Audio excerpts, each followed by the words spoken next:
Photographer मुराद ने कहा है कि ये उनकी बीवी के हाथ में देना। ये फोटोग्राफर ने भेजा है और ये अदनान साहब की बीवी को देने का कहा है। मलिहा, वहाँ क्या हो रहा है? और ये फोटोग्राफ्स किसके हैं? मेरे भांजे की शादी थी ना, तो किसी वजह से मैं जा नहीं सकी थी, तो सिर्फ मुझे दिखाने के लिए शादी की तस्वीरें भेजी हैं। सुबह बखैर, कैसी हो? क्या हो रहा है? तुम जमरुद का ख्याल रखो और बस। तानिया शायद हमारी जिंदगियों में मुस्तकिल रहने आई हो। बिल्कुल भी मत घबराना, मैं तुम्हारे साथ हूँ। तो मतलब ये यहीं रहेगी, अपने घर नहीं जा रही है? तुम एक काम क्यों नहीं करती? एक माइक तमीर खान वालों के घर में भी लगवा दो। तुमने सुहा के कमरे में माइक और कैमरा लगाया हुआ था, मैं अंदर नहीं हूँ। ये हरकत इसी की होगी। बहुत हो गया, फौरन सामान बांधो, अपना जा रही हो तुम। इस वक्त कुछ भी कहना कबलस वक्त होगा। हमें चंद टेस्ट वगैरह करने होंगे आपके। मतलब ये देखना होगा कि अभी भी इनके अंदर माँ बनने की सलाहियत है या नहीं। हमारा ताल्लुक सोशल सर्विसेज से है। हम अदनान साहब से मिलना चाहते हैं।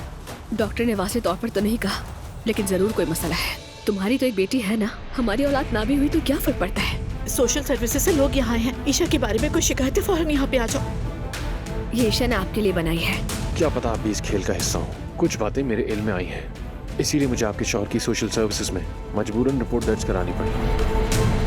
अपनी आंखें खुली रखिएगा जमरो साहिबा, वैसा कुछ भी नहीं है जैसा आपको दिखता है। क्या आपने सिर्फ रस्मी तौर पर शादी की थी ताकि ईशा की कस्टडी हासिल कर सके, यही बात है? नहीं, बिल्कुल नहीं। क्या ये खातून आपकी साबका बीवी है अदनान साहब?